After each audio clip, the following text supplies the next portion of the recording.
Hey everybody, RogueCmdr here. Welcome to another exciting new game preview. Stranded: Alien Dawn, brought to you by Frontier Games and Foundry Game Studios. If you don't know who Frontier is, they're the ones who are responsible for games like Jurassic Park and Elite Dangerous, and now with their other studio, they're bringing out Stranded: Alien Dawn. I've been kind of playing this a little bit, and now this is going to be my first episode of getting started, getting you going. This game is still in early release. It's not even version 1, it's version 0.11. Still pretty much in alpha, beta, early release, whatever you want to call it. To best describe this, as you can see, kind of survival colony management type of game, much like RimWorld. If you ever played that, you have to do resource gathering. Your survivors, and they have breaks, they have issues, you eat them, and then you got, things that want to kill them. Without further ado, we're going to get started here.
So the only scenario they have is crash landing, so everything pretty much going to keep default. Obviously, this is hinting to more scenarios, different regions. Right now there's not. I guess this is, the background would be the moon? I don't know. I don't know why you would have to choose your background, but we're going to go with medium difficulty, and we're going to call this... We're going to call this seed RogueCmdr YouTube. Game rules. There's only 2 right now. One of them was overqualified. All your survivor skills are set to 10. So if you want to be able to do every single thing in there, and have no need to really skill up, you can do that. We're not doing that.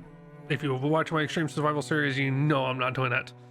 I'm also not going to do this because, again, this game's still in alpha. I'm not ready to do an Extreme Survival series. It's already hard enough because it still needs some, not polishing, but there still needs more features and stuff added to it, and it's still going there. But eventually, I probably will do a Lost Cause playthrough, which is, as you can read here, survival skills are set to 0 regardless of the biofacts and traits. And we'll get into that in a little bit here, just so you can understand. As you can see, just through the previews, you can see a lot of the creatures that are in it. It's a very beautiful game. This is all in-game engine. These guys are a pain in the royal butt. They are dangerous. And these guys are annoying as hell too. These little dodo, duck, geese, ugly duckling, whatever you want to call them. We're going to hit next. Now you're going to choose 4 survivors, and all of them are varying stats and stuff like that.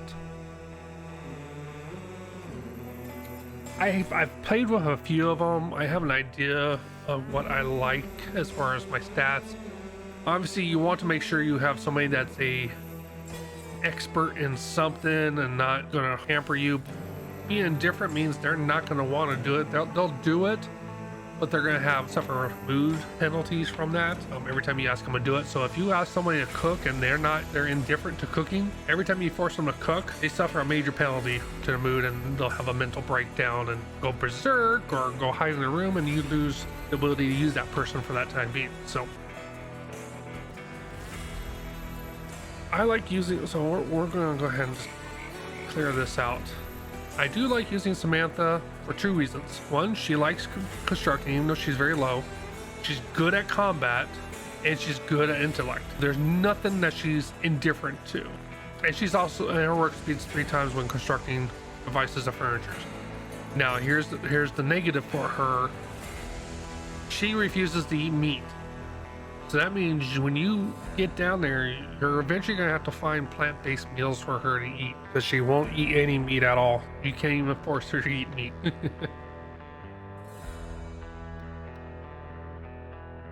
So, in a survival situation, I don't fucking vegetarian. You better be eating bugs and everything, but it is what it is.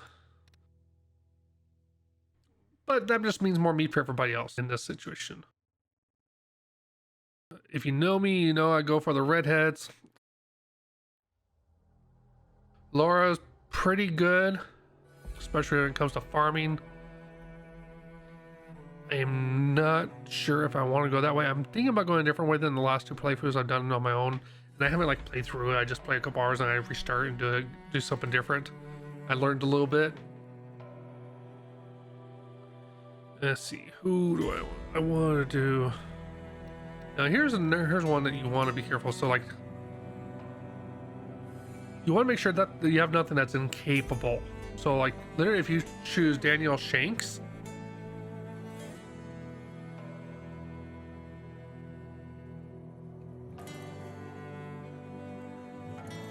yeah, it's kind of funny because Michael Shanks plays Daniel Jackson, and this is almost like a Daniel Jackson. All right, you know what? We're gonna do that. So we got Sam, who's an engineer, Daniel Jackson, but he is a pacifist. He will not fight. Even if he's being attacked, he will not fight. But he's great at research. And he's a space archaeologist, which is kind of funny. Now, here's Jack, a discharged general. I always laugh at this because Daniel Jackson says that he's 65 and Jack Davies is 55. Which is kind of funny because Jack O'Neill, Richard Dean Anderson is much older than that. You can see he's interested in crafting. He's not very good at it. Very good at combat and very good at being physical. Moderate, mildly smart.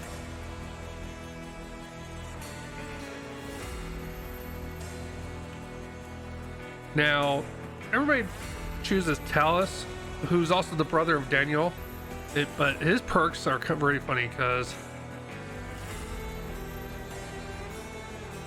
speed, manipulation efficiency, he recovers health twice as fast as if he has a gold in him or stuff like that. But when I was looking at this, I'm like, this looks like Teal'c,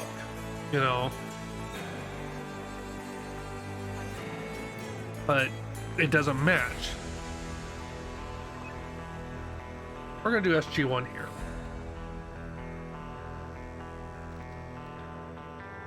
Like, here's another one. Can't do combat. He has a perk that he doesn't get meltdowns, but he also doesn't get mood happiness. But he's pacifist, and he's really not skilled in anything, in any like large mastery. So Naris I would probably never use. I don't know if the survivors will ever be random. I don't know if they're going to increase the pool. Unfortunately, this is all we got.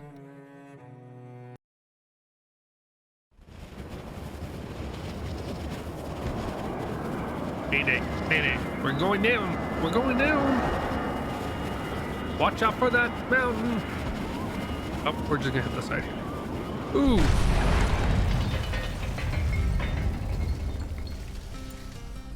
Daniel Jackson must have been flying here. So camera controls.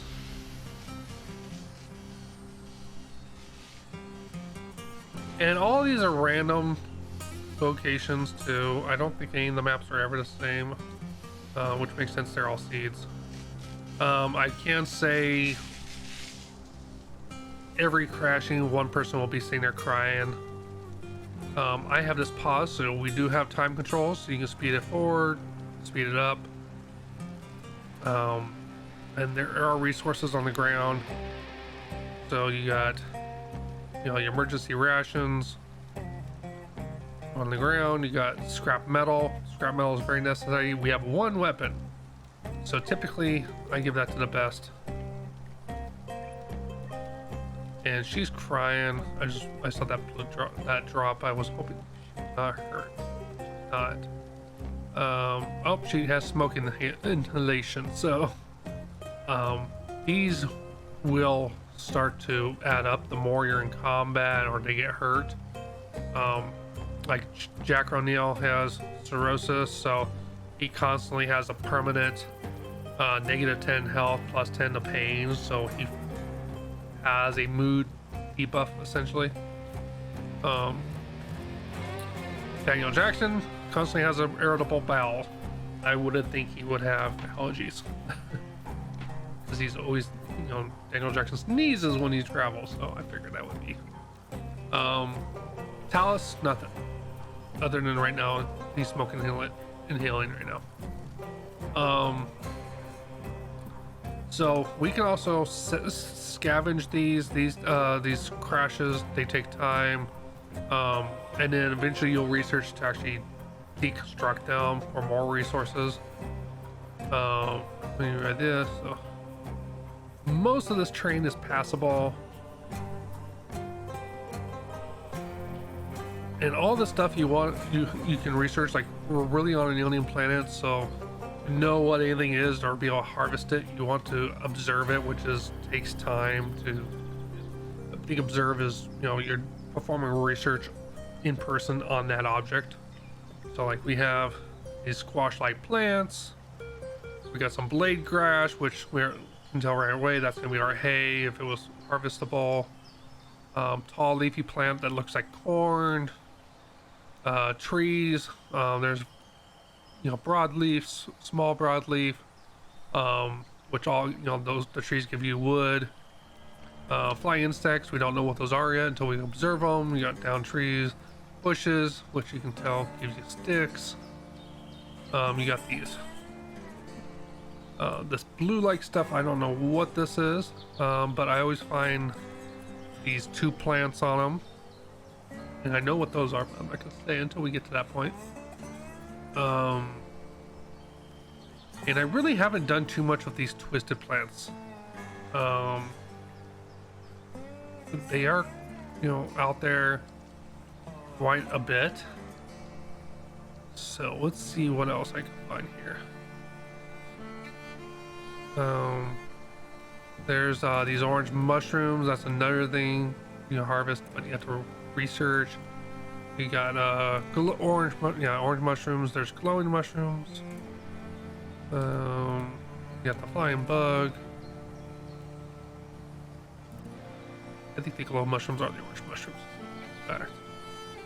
You got these big bloated pig looking or tardigrade looking, whatever you want to call them, hippo pig blimps. Now you'll see raw when you butcher it, you get raw insect meat. You don't want to eat raw insect meat. It is if you need a food source, but I just like in RimWorld, I will not feed my survivors insect meat. They don't like it. I absolutely have to, I will, but I try to use it for other things. So there are uses for it. Let's see here. More debris. Let's see. Oh, that's the edge of the map. Here's a weird flower. Any red plant. That's very apt description. Oh, and Here's these guys. Small spike-tailed insect. Spike-tailed insect, which is a larger one. And then we got these insect nests. Yeah. And here's the other thing is you do get, not calling it a raid, but you do get attacked waves of things. So we'll see that here in a bit. Here's those dodo birds. And let's see. Sorry, I just adjusted my mic, so if you guys are getting tired of my bad scratchy voice, I fixed it now, but unfortunately I'm not gonna redo the voiceover. Okay, so that nest is way down there, and it looks like we have another nest right here. Here's some big horned animals, literally like very long horn cows, bovine, whatever you want to call it, buffalo, although they're not very buffalo. There's some more birds. Oh, and then we got these guys, flathead animals, very reptilian, like a weird looking elongated triceratops type of thing. They got some horns. I mean, they're triceratops. You got the tri-horns, and then you got the big ridged head, so I call them triceratops. They're not, but I don't care. I named them for my own thing. They're actually called something else, but I can never remember what it's called. Wide leaf plant that looks like tobacco, which actually has a name to Rimworld. Link to that. So yeah. Anyways, starting off here, we want to get going and start harvesting resources, gaining shelter. Shelter is number one. Number two is food. Let's see here. So shelter right now. So until we get like our small little shelter going and resources going and research going, we can only make a shelter. So first thing first, we want to put down a shelter. All we have is, we don't have any sticks yet or hay, so we're going to be using our scrap metal, and we're just going to put down, where's a good spot for this? You know what, where all this food is, right here. We're going to put that right here, and also where all the trees are. We're going to do that, and I'm going to pause here. Boom. And that just pretty much took out a lot of the food right, that was right there.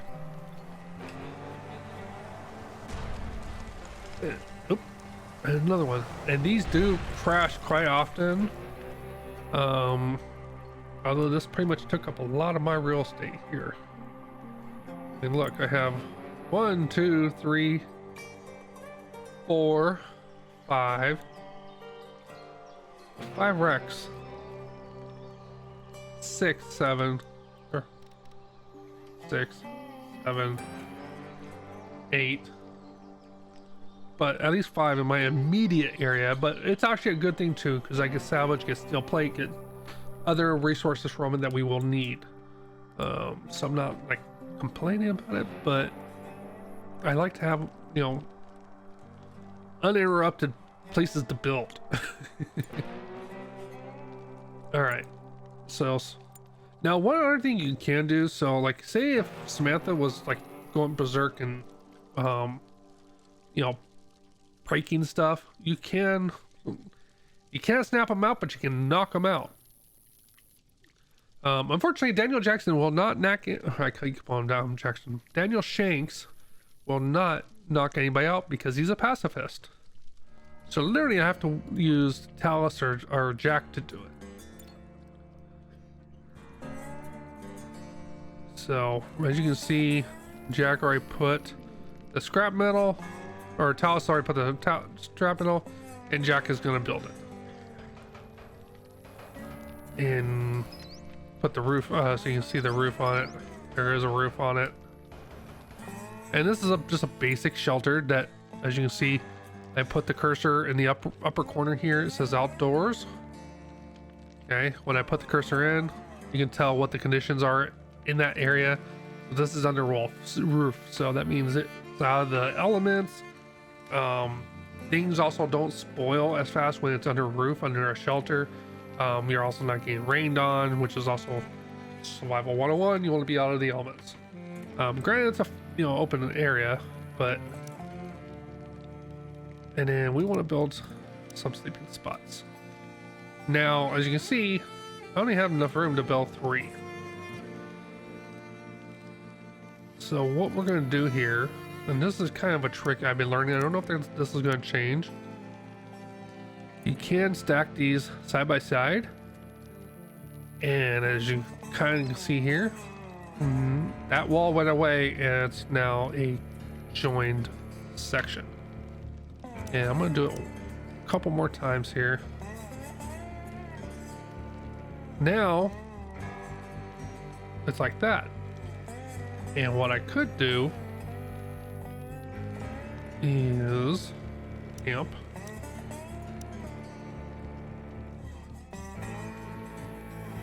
Oops. If I do this, I have that. And then if I do one more, it's not foolproof.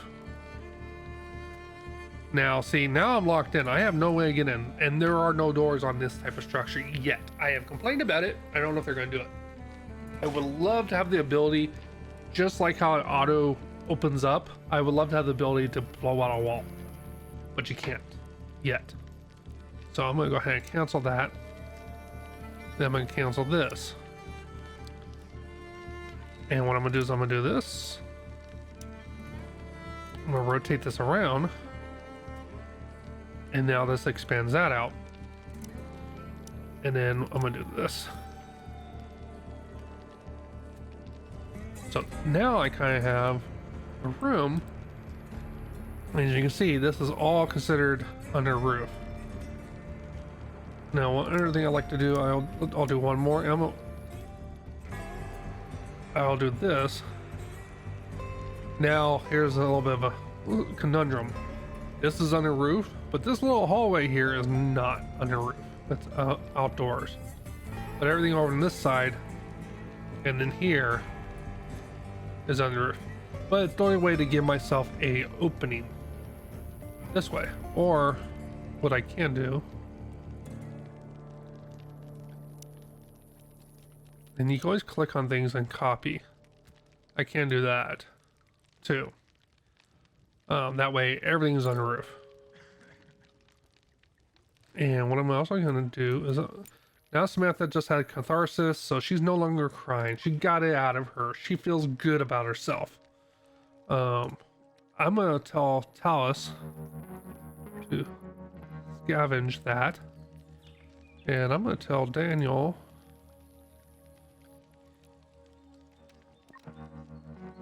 what is Daniel doing? Daniel's doing construction. I'm going to tell Daniel to scavenge that. Now, before going any further, like I said, this is very much like RimWorld. And in RimWorld, you can manage things. You can manage their work, which I like. And to me, this is too much. So I like to go with an 8 to 5 work week. So we're going to go, oops, like that.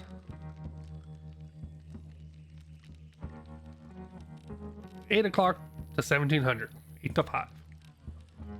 And we're going to do sleep. Well, I go to bed at 10 o'clock and I get up at 5, or we can get up at 6 and do a full 8 hours. But I'll leave this open for anything so I can get dressed and get food. In this game, getting food. But I want some time to relax, so we'll schedule that for any time. That's what I was gonna do. So 2 hours will be relaxing, but I like to do have it for anything more than scheduling relaxed time, but you will want to schedule relaxed time. So I do the 2 hours from 19 to 20. And this is how I do it in RimWorld, and I find it's actually worked pretty well in here. And you can still force people to do things, your survivors to do anything, but you want to be careful because you want to make sure they're not unrelaxed, they're not game burned out, or else you're gonna run into a lot of people having breakdowns. The other thing is, just like in RimWorld, if you're used to that, you can handle how they will automatically do jobs.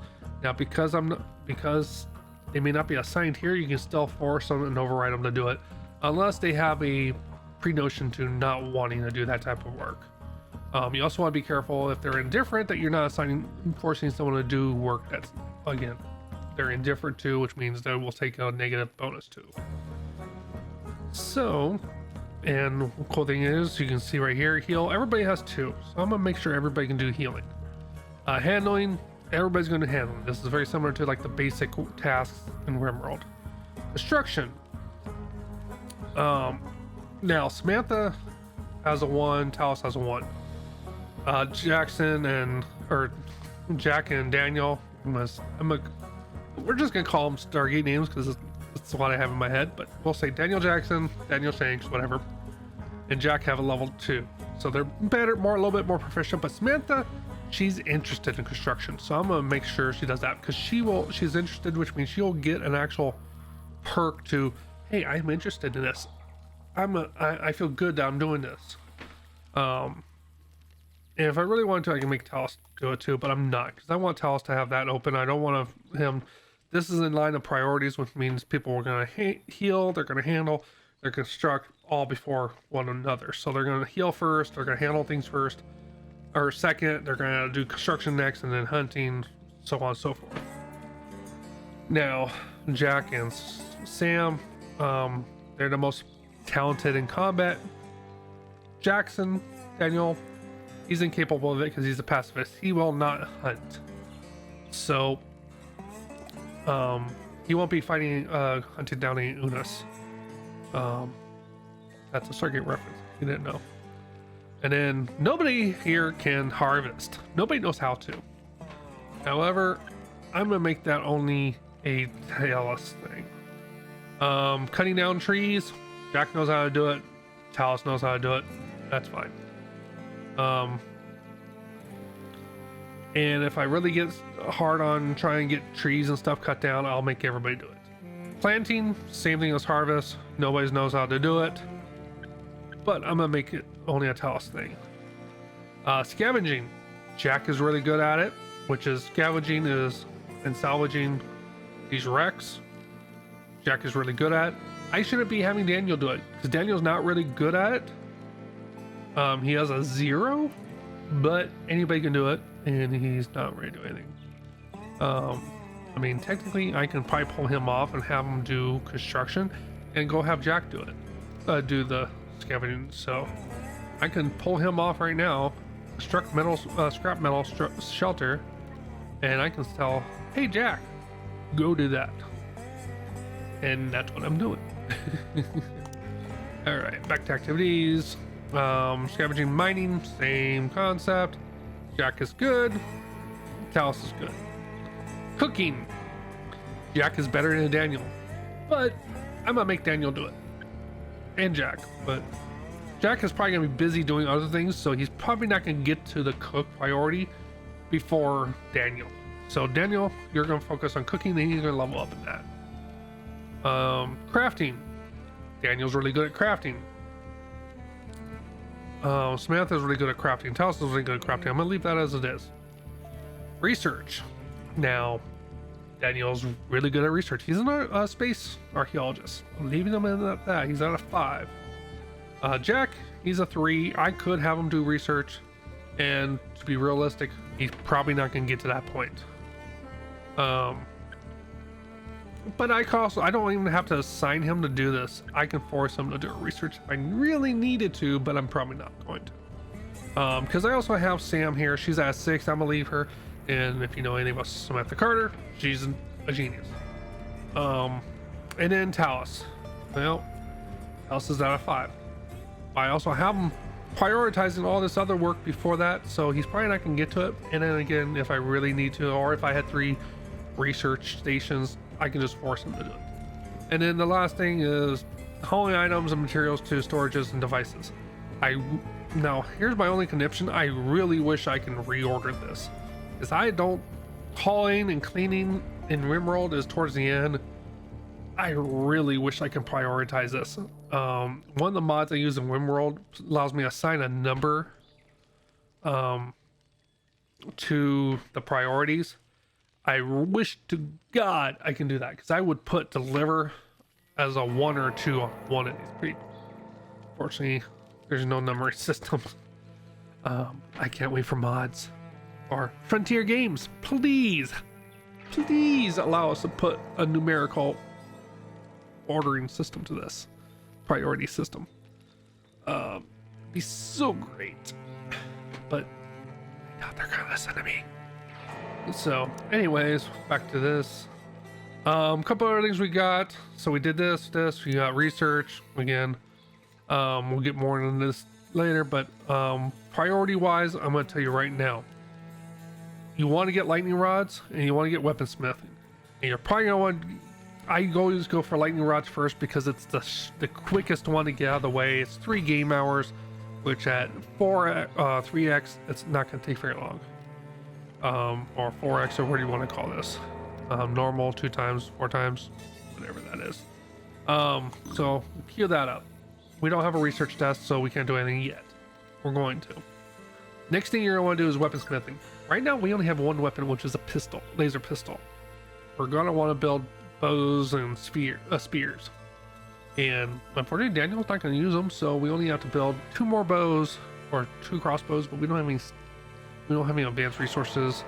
As you can see, it does require steel, which is that middle one on that line. That's steel. That's going to be down the road, which we need metal refinement for. So we need to build bows, and we need spears, and spears for melee, not throwing spears.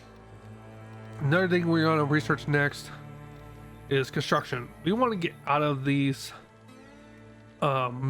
shelters as quickly as we can and get into an actual building, because this game does have seasons. It is a survival game, and you want to get into more creature comforts, more comfortable living situations. And you're also going to want fortifications. So this is another one. Electrical grid is another one. So I prioritize construction. I would say go with electrical grids next, and then fortifications. And then, in fact, I take that back. Go with fortifications first.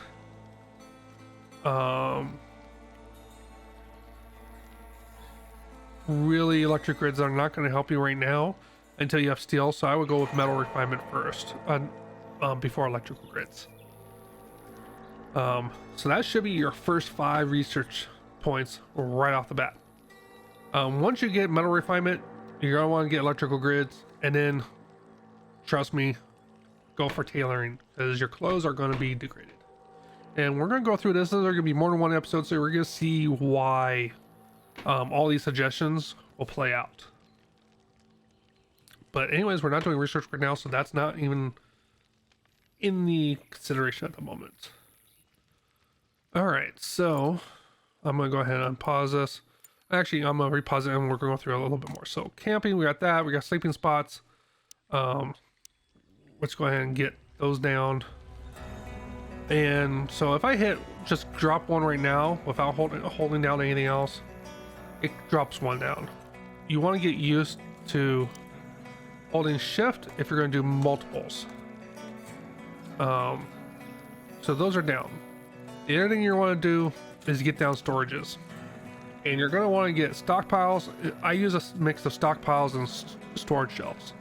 Stockpiles are the only thing that really you can use right away. It doesn't take any resources, and you can put everything into it. I don't like to put everything into stockpiles. The only thing I like to put into stockpiles is resource components, or I'm sorry, construction components. And there's only, I put down 5 usually, but we're gonna put down 4. And construction materials. And I can make sure I go in here and I deselect everything and I just select construction materials. That's going to be your stone, your hay, your sticks, your wood, that type of stuff. And that's why I say go with 5. But right now we're going to go back here, copy. As you can see, the green arrows select where they can be accessed from. And it also means you can't put anything in front of them if there's no way to get to them. So like right now, I can't put anything in front of these stockpiles because there's no way to access these stockpiles if I put additional row of stockpiles in front of it.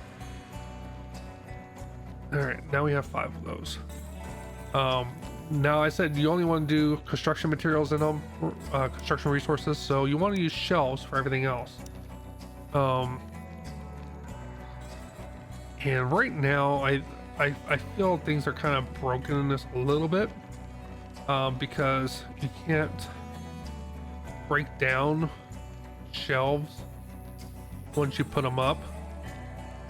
But there is a little trick I'll show to how to deconstruct them. I don't know if it was a patch that broke it or whatnot, but there is a way to like pull resources off, but you can't force your survivors to do it. You could set it to empty and disassemble, but they don't do it. So there is a way for you to force disassemble, and because there's no like obvious way, I think it's another bug. And I put in tons of resources. If you guys are bug reports, so if you guys have like bug reports, very quick and easy. Again, go to manage, type it in. You can choose to do a screen save your game to save your game file to the bug report. Just from my own personal experience in IT, I always do bug dash whatever, or bug if there's a suggestion on how to work around it or get past it.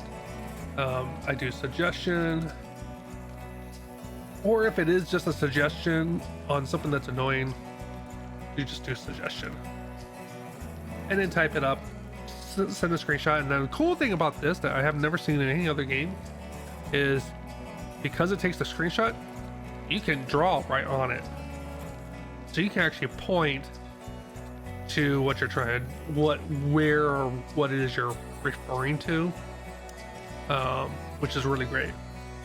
And on any game I beta test, I do this in every, I make detailed notes as much as I can. I did it for Icarus. I've done it for every single game I've beta tested, alpha tested for the last 15 years. Maybe longer than that. 20 years, actually. Oh God, 20 years. Ugh, I'm old. 20 years ago, I was graduating high school. Yes, I know. I'm almost 40. Okay, so anyways. So we talked about storages. We talked about camps. Campfire, basic food, torch, light source, graves. Thankfully, I have not had to use one of these yet. Knock on wood. Storages, where I talked about that. I don't really get into these too much until I have an actual building, but the only thing I've really used is a wardrobe. We'll get into these when we get further into it. And they're not decor, they do have uses. And then production, stove, chopping block to make sticks, workbench where you can do your crafting, drying rack, and large drying rack is really worth it. I don't like building a small drying rack. I will wait until I can get a large drying rack. Things last longer in it, more capacity, and I've only ever had to build one of them. So it's up to you how you guys play. I don't recommend, me personally, it's kind of like Icarus. I don't like the thatch in Icarus. I don't like the small drying rack. That's just me. You guys, it's up to you. It's not right now in the current state. It's not a huge jump to go or expenditure to go to a large giant. I will say, however, it does suffer the same issue with storages, which is you can't deconstruct them if they have things in them. They're a pain in the butt. But unlike regular storage racks, you can tell them to pull things out, raw resources, but it's really hard to pull anything else out. Science, research desk. Defense, we don't have a whole lot. There's also going to be additional ones here as we get more research done. So anyways, I'm going to stop talking here and start playing a little bit more. So as you can see, Talos is scavenging, and he'll get through this and he'll pull something out of there. A weapon, armor, electronics, cloth, more food, med packs, anything. I don't know. It's all random. Or as far as I can tell, it's all random. So right now, he just scavenged 14 units of something, which I believe is rations. Yep. And as you can see, I'm already running out of scrap metal. Now Jack just scavenged synthetic textiles, which is really nice. But you want to make sure you don't go through those, because that's an event, that's a mid-game type of resource. So the fact that I have it now is good, but I want to make sure I don't waste it on things like beds or something like that. I want to make sure I can use it for something worthwhile, and I will show that later. A lot of things I'm going to show later. And okay, so we just picked up power cells. Power cells are really nice to have. There is power generation in this. Things like solar, wind, and fuel generators. But you have to research those once you get electricity done. But when you get electricity done, you get just entry level power. And the first generation generator you get is a power cell generator. So having a power cell is worth having. I've had a couple starts that did not give me any power cells on my first crashes. So it's really, like I said, it's an RNG, random number generator, what you get. So me getting one is at least good. I can at least use it, but I probably won't use it. I'm probably gonna save it for something later. I don't know. We'll see what happens in this playthrough. And Samantha's just sitting here doing nothing. She is idle. Okay. Now, what is Samantha assigned to? You want to make sure you're always having somebody do something. Samantha can't farm. Well, she's not efficient at farming. She's not. We can't farm anything because we don't know any of this plant life. So I could have her come over here and start doing some identification. And one of the things she's good at is research. So, and the research skills are affected. They, obviously researching, but her skills also play into observing. So she's not doing anything right now. I can go over and say, hey, Samantha, or I'm gonna auto tag this first. Observe. Hopefully when I unpause here, Daniel Jackson decides to go do it. Well, Daniel Jackson, well, we're all out of scraps. Really, he can do that. But I also we need some wood. So I'm gonna draft him just like you would in drafting. Puts him into like a manual control mode, more so useful for combat, just like RimWorld. I'm just gonna put him in manual control, and she's gonna go ahead and do that. But the reason I did that is I'm gonna back out here and go orders. We're gonna start collecting resources here. So I'm gonna say I'm here. Actually, I'm just gonna double click some of these trees real quick. Hold on. So you can double click these. Double clicking will select a group of them, but it won't select like all of them. It does like 20 or so, whatever's close by. And I can just say cut, and you can tell right away the ones that were selected were the ones in blue. And I'm gonna undraft. with R. Daniel's idling, but Daniel's not set to cut. But Samantha is.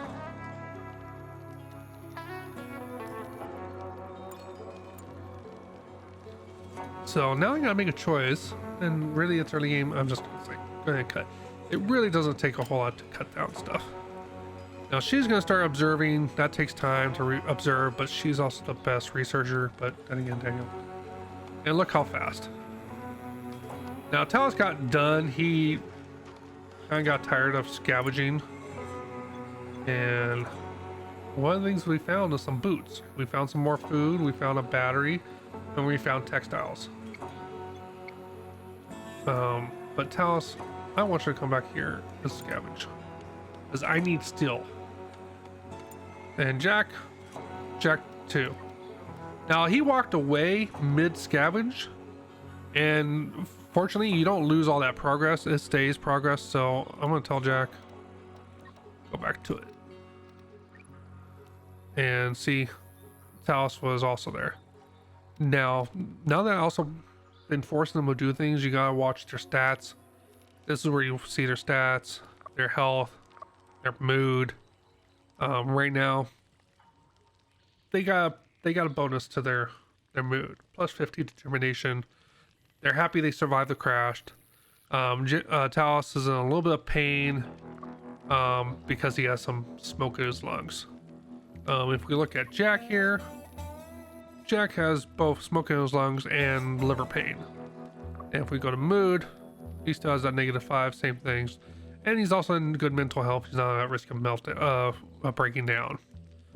Now, Samantha's a different story. Samantha crashed and she was crying. Now she had that catharsis, but she had that -50 at first from the shock of the crash. This catharsis, she had that plus 50, so that kind of negates the two. Honestly, in my opinion, I think it's great to see that. I think it should just negate and not even add to it, but that's just me. But at least we know she was dealing with some shock, and then she has some catharsis, which just, you know, takes care of it. So she's pretty much at the same thing as everybody else. She has that 50 and she has that 25. So, and she's pretty much at the same happiness as everybody else right now. Daniel, he's a little bit more happy. I don't know why. It's Daniel Jackson. One other thing, so you can see the inventory of everybody, how the quality of their gear is. These will degrade over time. We're on day 1. You can see what their cold tolerance is. So right now Daniel can handle anything that's above 28 degrees and anything that's below 102. And you can tell he's not gonna be able to deflect much hits, any damage from hits. Skills, you can see right now he's done a little bit of construction, so he has some experience in that. He's maybe, you know, 1/9 or 1/10 the way through. To get to level 3, cooking, nothing, crafting, nothing, farming, nothing, healing, nothing, intellect, nothing, and he got some experience with physical because he's cutting down trees. And unfortunately, he will never fight, so he'll never level up this. Samantha, she's used her brain a bit, and that's it. Oh, I take it back. She helped build. And she got tired of observing, but we need food, so I'm gonna make her go back to that. Next tab, profile, you can read up a bit about it. Her favorite is veggie soup, but she's also a vegetarian, so we know her favorite food is veggie soup, which means her favorites will give her a debuff, mood bonus, but she'll never eat meat. You can't force her. At least I've never seen the way to do it. But she also works 3 times fast when she's constructing devices or furniture. So I probably will use her quite a bit for construction, even though she's not skilled as much for construction. But she's very interested in it. And then restrictions, I can restrict the things they do, drink, imbibe, and the raw food. So like I can tell them not to eat raw insect meat, or raw poultry and all that stuff. And I always forget to do that. And just like you and I would, we'd probably be grossed out if we ate it, something raw. So if they ate something raw, they would be kind of moody. As you also probably saw just a second ago on the screen here, they all took at the same time an unrelaxed. So they took a negative because they're not relaxed. They're right now below 30%. And they're unrelaxed. They need to relax. But fortunately, it's almost at that 5 o'clock quitting time, so they're going to there. Now, one thing I'm going to do is I'm going to build a table here. I keep talking and forgetting it. Oops. I always forget that. Chair. When you drop a table, it automatically brings up the chairs. I'm also holding shift to build multiples. I want to build a camp, fire. Can't yet because we don't have sticks. And we can only get sticks from bushes, so we're going to do that. And I must send Samantha over here to cut those. Now I can harvest trees and bushes, no problem, but if I harvest these veggies, I'm gonna lose, or at least it's been my experience, I lose whatever is harvested. And here's this little bird. You can kill these. These are a small little flying lizard. In fact,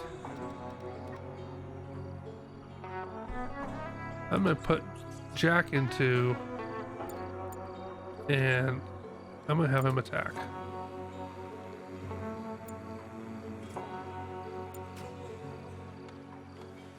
And now he's chasing. Now I could have him hunt it, but yeah.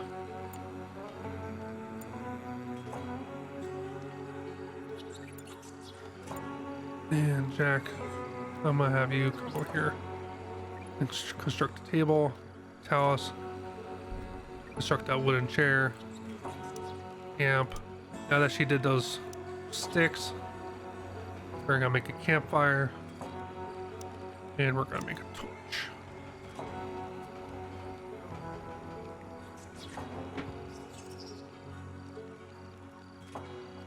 So this is your basic tutorial on getting started.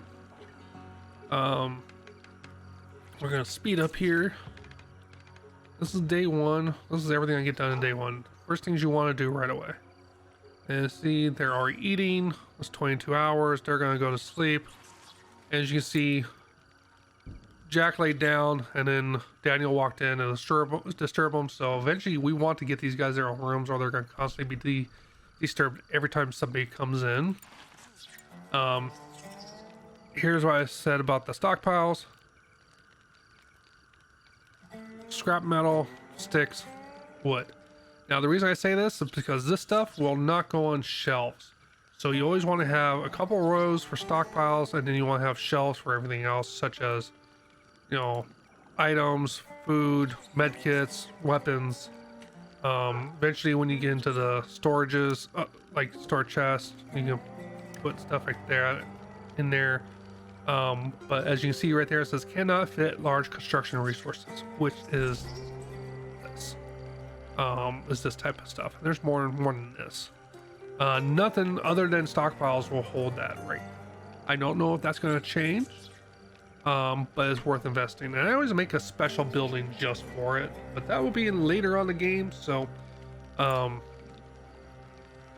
we'll get into all that. Now, because these guys are not relaxed, I'm gonna force Carter, Samantha to build this out. So that way they have somewhere to eat. Now we're just gonna speed through here on the first day. We're now on the second day. As you can see, it's 44 degrees. It's getting colder. Now, Talus woke up, disturbed Jack, but he's hungry. But he's gonna stand around until he eats. Also, because we didn't have the table ready, he took a debuff because he ate while standing. It's dark out, so he doesn't like that. One thing I'll probably do here is now make a torch, so it lights up this room. That's all I can build there. Now I can build beds right now, but I'm not, because all I have is synthetic cloth, fabric, whatever you want to call it. No, synthetic something. I can't remember what it was. Synthetic textiles. I don't want to waste that on that, so I'm not going to use that. Production here. Now we can do, I'm going to put the workbench there. And now this is all undercover, so there's not going to be any issues. I'm going to build a wooden research bench. And as you see, there's this aisle here. It's not blocking any of the stockpiles. They went and got their own food, and they're going to sit down and eat. But right now I don't have enough storage because that storage isn't completed right now. I'm going to go back to 1 speed. Tell Talus, finish that. Jack finished, or Daniel finished that. Samantha does that.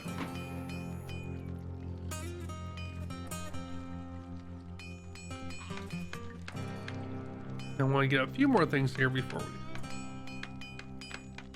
get through this video here.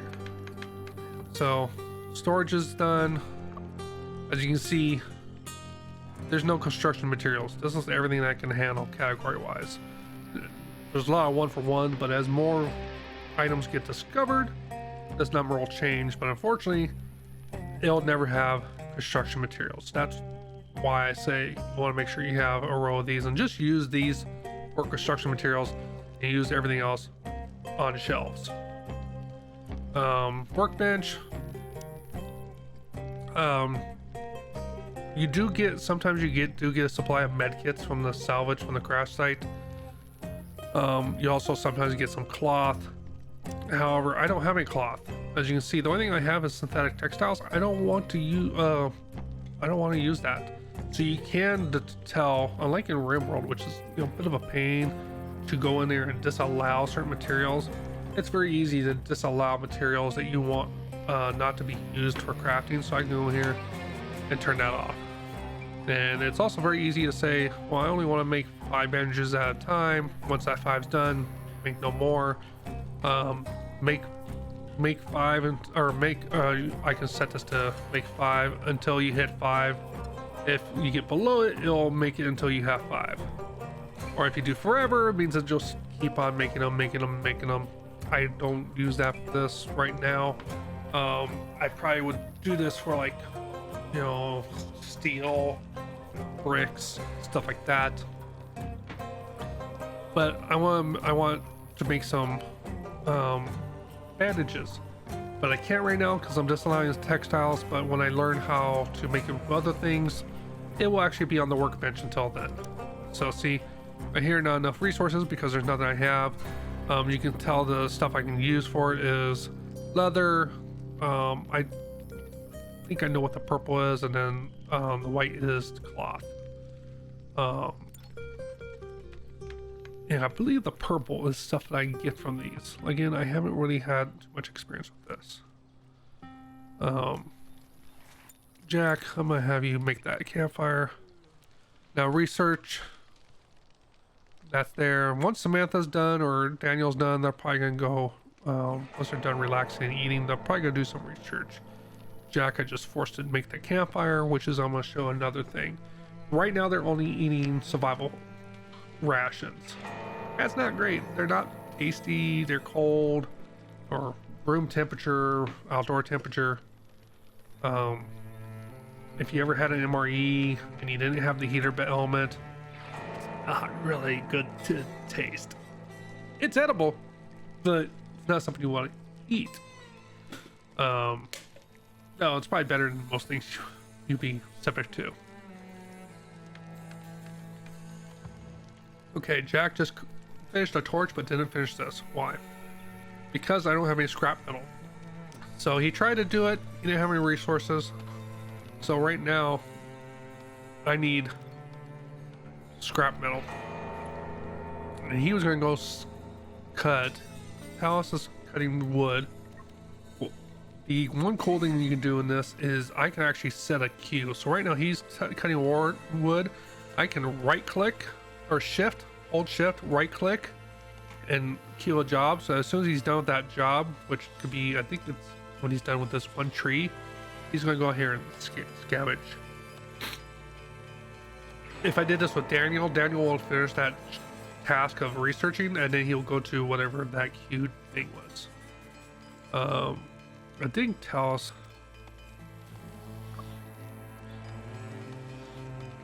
did not get killed up. Oh, he has 5 things queued, so he has all these trees queued right now, and then he's gonna do some scavenging. Samantha is about to go eat. She's 71% done observing the squash light plant.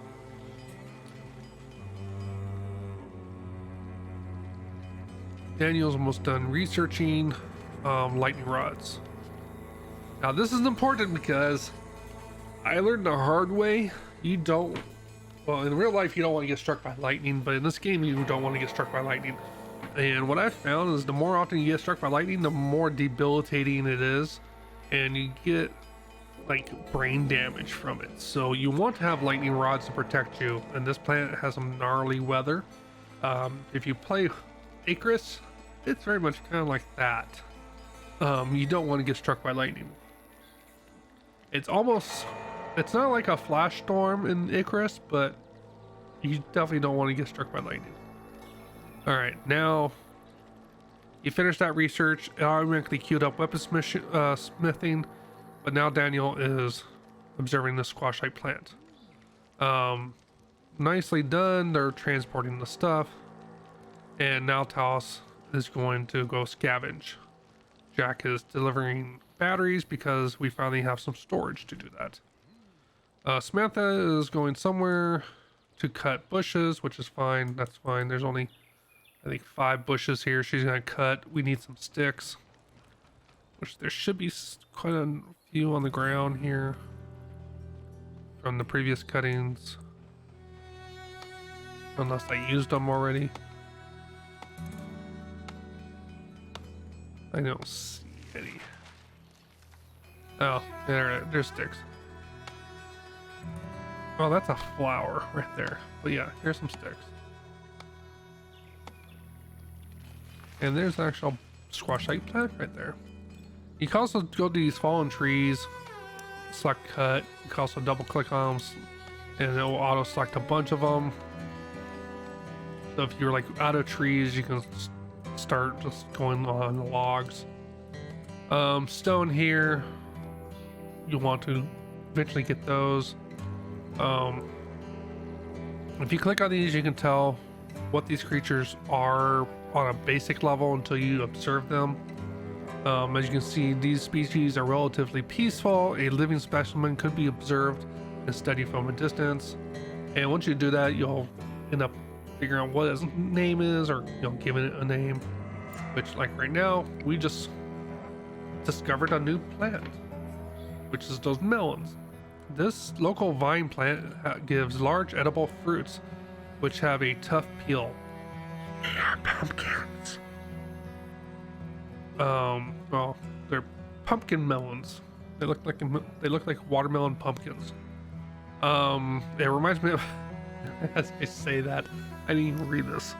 It reminds me of pumpkins and melons, so I will call it a buttermelon. Oh my god. I'm sorry guys, I totally didn't read that. Ripe melons can be harvested and cooked. They might have some other good uses for them too.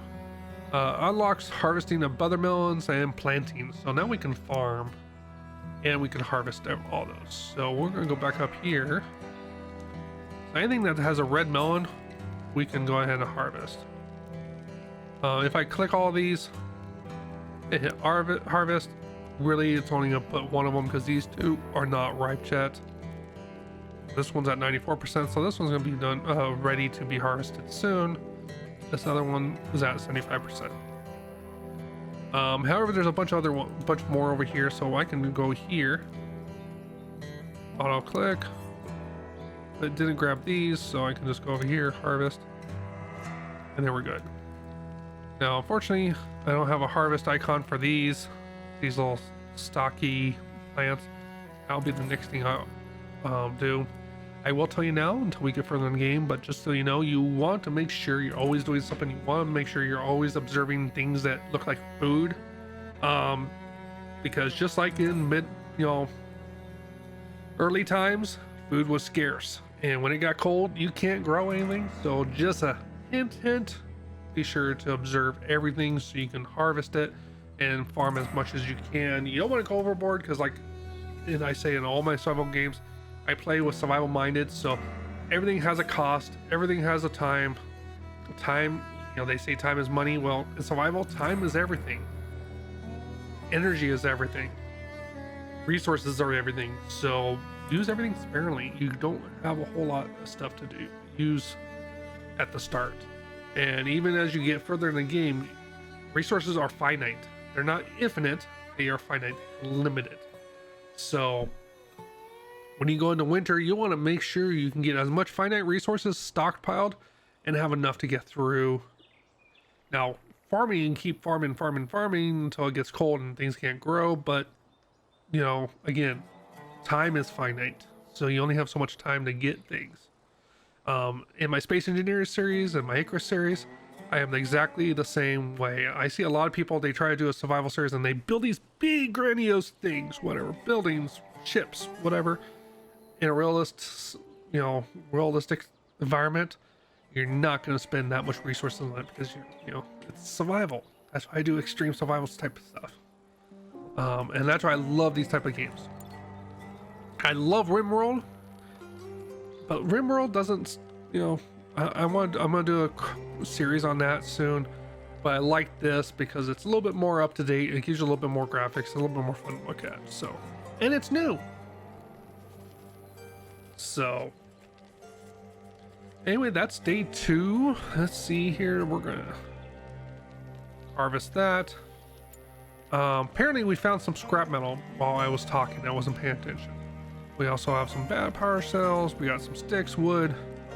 We got some textiles, which we're not going to use. We got 84 emergency rations. We got some medicines, some first aid kits. Apparently we found some boots. That's going to come into play later. We're not going to use those boots right now. We don't have any additional weapons, although we do have a weapon, but it's equipped. This is stuff that we have in stockpile. So, there might be things that our survivors have on them, but they're not going to count because they're equipped. So we don't have an, free stockpile right now. But we got some scrap metal. Apparently it got delivered to the campfire.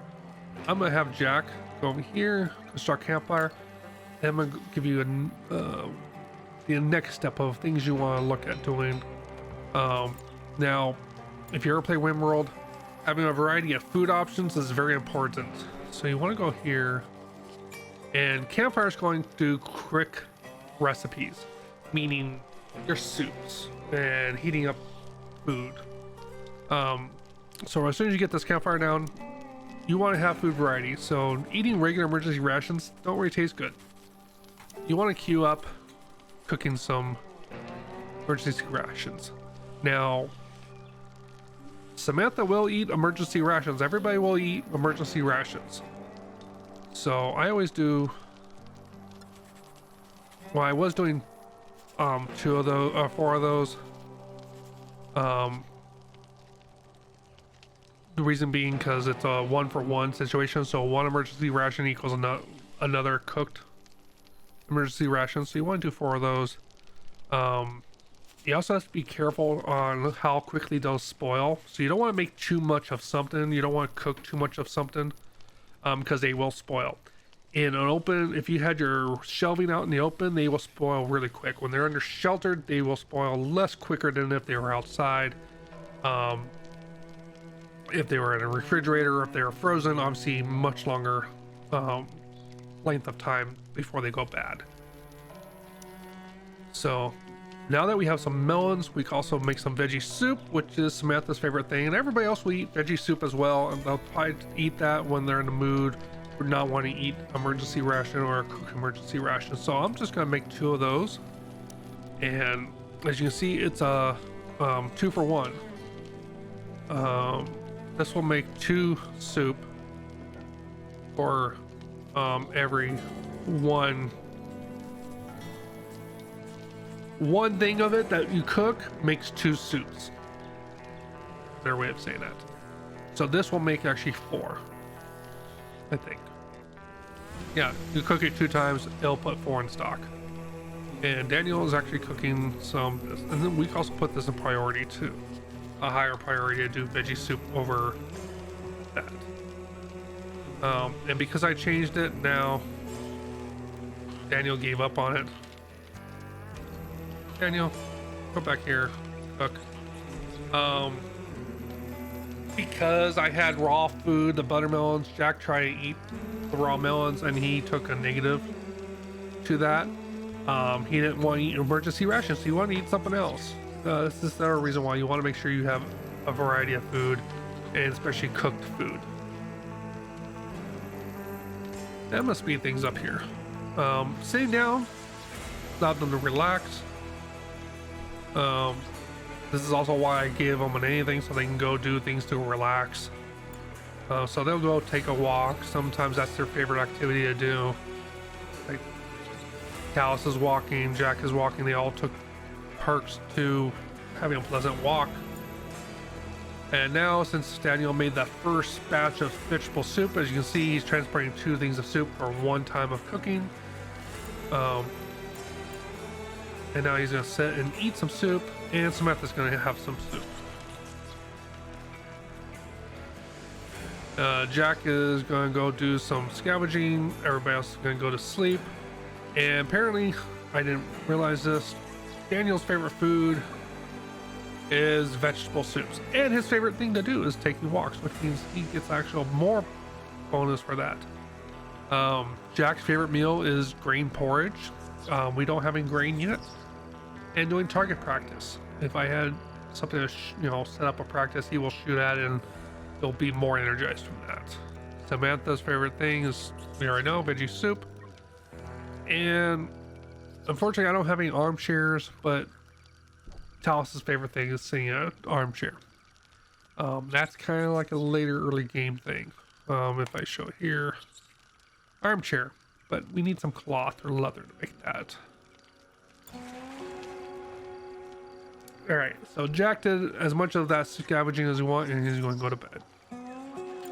So that's your first 2 days of Stranded, guys. I'm going to be doing additional series. I'm going to try to keep these out to an hour and a half long, or just over an hour long. But this is my getting started. So guys, if you like this video, please, if you can, hit that subscribe button up at top.